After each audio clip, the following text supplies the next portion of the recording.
سلام و درود بر خیلی خوش اومد به این ویدیو. این ویدیو بعدی بریم از بازی اسم گیمز 2024. که از این ویدیو خوشتون اومد لایک رو بگو، چنل دنبال کن، زنگولش هم بزن که اول نفر که استریمو میبینی تو باشی. خیلی خوب بچه، تیم من که نیستم تو باسونه امروز اومدیم با هم یه اسپیسی ببندیم. اسپیسی که ببندیم شما بگید. چرا بیاید اسپیسی ساویو رو با هم ببندیم. خیلی خوب let's do this. بچه ها بازم یه ممنون شما حمایت کنید از شهر خودتون، فرض کنید شهر خودتون رو با ممنون میشم. و بعدی آقا این اسپیسه ببندیم، این فینیش که بزنیم یه تیم آف دیش خودمون بسخن لالیگا. خیلی خوب بریم اولین کار که بکنیم این توتوول رو بزنیم، اینو برداریم ضعیف ترین پلیرمون رو بزنیم. به قرآن اینجا داره ایران به اسرائیل من میکنه که کم ساختمونه یک باتا میرزه.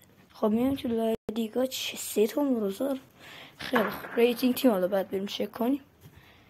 فینیش میگه ریتینگ تیم 84. خیلی خوبه بچه. خیلی خوب بیایم، من فودر دارم تا ناموس هر کی خواستش اکسچنج کنیم به من بگی. قسمت داره اکسچنج بازیکن و کوین به من. کوین که زیاد ندارم، بازیکن زیاد دارم. اینا نخریدم، همه رو پک زدم.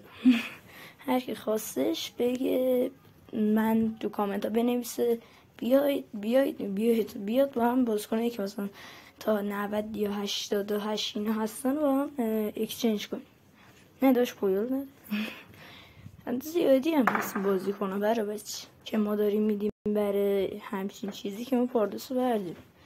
اینجا یه والورده هم برداریم، بسون ضعیف بزنیم.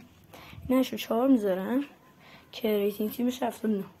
میریم پایین 81 میذاریم، اینم میاییم پایین 81 میذاریم و اینو 84 میذاریم که نمیشه. اینم 84 میذاریم، 82 بذاریم. آره 82 بذاریم اوکی میشه. 81 هم میرسه ما رو به. ببین مودریچو برداریم 83 میشه بذاریم مودریچو نذاریم. خب اینو میذاریم اینجا 84.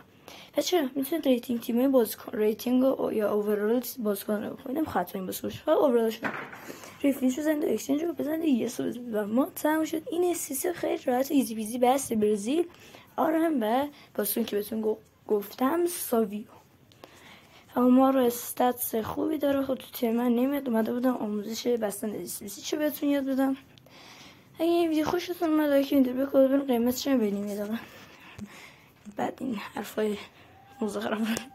خیلی خوب قیمتش کویکسه 49000 تاست. خودش چنده الان؟